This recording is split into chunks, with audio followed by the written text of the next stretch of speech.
네, 5년마다 열리는 중국의 최대 정치 행사 공산당 당대회가 그제 개막돼서 일주일간의 일정에 들어갔습니다. 시진핑 주석은 모든 중국 국민의 부흥을 강조했는데요. 하지만 이번 당대회는 시진핑의 권력 강화를 위한 작업에 초점이 맞춰져 있습니다. 중국의 당대회 한보람 기자와 함께 알아봅니다. 네, 어서 오십시오. 중국의 공산당 19차 당대회 그제부터 열리고 있습니다. 이 공산당 당대회 어떤 행사입니까?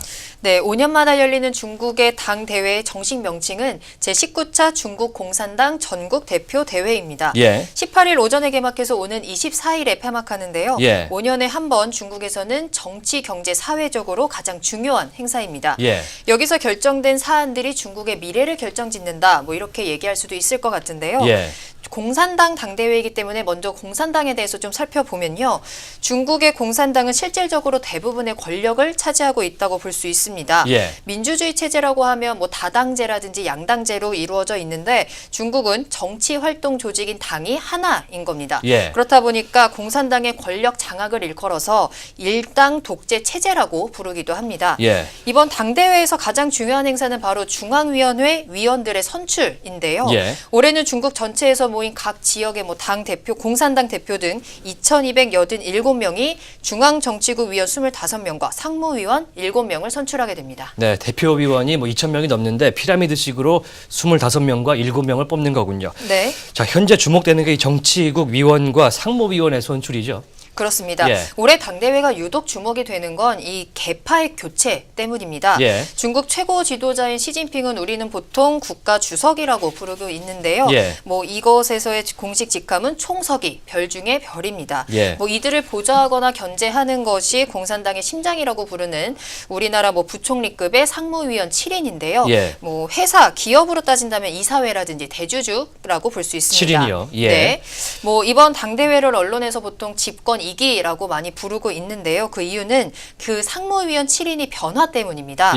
시진핑의 1기는 선임자였던 후진타오 전 주석의 사람들과 함께 했었다면 오는 2022년까지 진행이 되는 2기에서는 이제 시진핑의 입김이 온전히 불 수 있는 기간이거든요. 그렇다 보니까 자신의 장악력 확보라든지 또 후임 인선을 미리 해두는 것으로 볼 수 있겠습니다. 네, 해외 언론에서는 이런 모습을 두고 왕좌의 게임이다 이렇게까지 표현을 하고 있는데 현재 전망은 어떻습니까? 네, 해외에서는 이번 당대회를 두고 시진핑의 1인 독주 체제를 좀 굳히는 자리가 될 것이다라고 내다보고 있습니다. 시진핑 주석이 올해로 65세입니다. 아직 신체적으로 좀 건강한 만큼 본인의 좀 정치적 영향력을 오래 유지하기 위한 작업을 진행할 것이다라는 얘기인데요. 특히 1982년에 당 주석이 폐지가 됐었는데 이번에 그것이 다시 부활될 수 있을지도 주목이 되고 있습니다.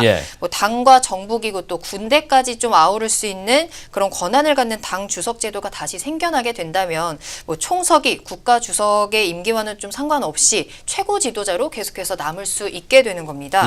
또 폐막 하루 후에 발표되는 상무위원 명단의 후계 구도를 확인할 수 있을지도 주목이 되고 있는데요. 시진핑의 최측근으로 분류되는 천민월 충칭시 당서기와 후진타오의 계파인 후춘화 광둥성 서기도 이 상무위원으로 올라올 것으로 보여서 과연 이 중에 누가 차기 총서기로 낙점될지도 주목됩니다. 네, 일단 2명이 올라올 걸로 보이고 있는데 중요한 것은 후계자가 누구냐 이런 것도 있겠지만은 중국이 어떻게 나아갈지 이런 것들을 우리로서는 좀 지켜볼 필요가 있잖아요. 첫날에 이 개막 업무 보고가 3시간이 넘었다고요? 그렇습니다. 일단 지난 18차 당대회 업무 보고는 1시간 40분 정도가 걸렸습니다. 그런데 이번에 19차 당대회 업무 보고에서는 정확히 3시간 24분이 걸렸거든요. 9시에 시작을 해서 낮 12시 30분에 끝난 건데요. 일단 가장 먼저 많이 나온 단어는 신시대 중국 특색의 사회주의라는 단어입니다. 모두 69차례나 언급이 됐었는데요. 장쩌민이나 후진타오 시대에는 좀 자제해왔던 마르크스 레닌주의라는 단어도 나오면서 중국의 뿌리인 공산주의 정신을 주창하기도 했습니다. 그 다음으로 많이 나온 단어는 샤오캉과 한자 단어 새로울 신입니다. 우리나라 말로는 소강이라고 말하는데요. 우리가 흔히 소강 상태에 접어들었다라고 할 때 그 소강과 같은 한자어이긴 하지만 좀 뜻은 다릅니다. 중국이 구상하는 미래 모습은 모습으로 시진핑 주석은 건국 100주년인 2049년까지 모든 국민들이 좀 편안하고 풍족한 시대를 만들어서 2050년부터는 신시대를 열자라고 말을 했습니다. 네, 샤오캉을 통해서 신시대를 열자 이런 얘기가 나온 거군요. 네. 이 밖에 또 어떤 얘기가 나왔습니까? 네, 뭐 이 밖에 또 많이 나온 말로는 오위일체라는 표현이 많이 나왔는데요. 네. 그러니까 뭐 경제와 정치, 사회와 문화, 생태문명 건설이 하나가 된 국정 운영 사상을 내놓아서 이것이 공산당 헌법인 당장 개정안에 이번 당대회를 통해서 포함될 것임을 시사했습니다. 네, 이 마지막 질문인데요. 앞으로 중국이 외교 문제와 관련해서 몇 달 동안 잠잠해 왔었는데 우리나라 사드 문제도 있고 좀 풀릴 가능성이 있을까요? 네, 아마도 중국은 조금 더 적극적인 외교 대응에 나설 가능성이 높아 보입니다. 예. 중국 당대회가 내부적으로도 중요도가 좀 높다 보니까 트럼프의 북한 관력 압박이라든지 또 남중국해 갈등에 대해서도 침묵에 가까운 뭐 현상 유지를 유지해왔었는데요. 예. 적어도 11월부터는 뭐 그동안 쌓인 현안들을 좀 풀어나가지 않을까 예상이 되고 있습니다. 특히 우리나라와의 사드 문제에 대해서는 뭐 한중 정상회담을 통해서 좀 대응 방안을 나올 것으로 전망이 되고요. 예. 한중 통화 스와프를 통해서 경제 협력에 대한 의지는 이미 확인한 바가 있습니다. 예. 하지만 일단 북한과 관련해서 미국이 경제 제재에 동참을 압박을 하고 있고 예. 보호 무역주의를 통한 관세 문제 등 뭐 이런 문제 등이 우리나라와의 관계 회복에 걸림돌이 되고 있는 건 사실인데요. 예.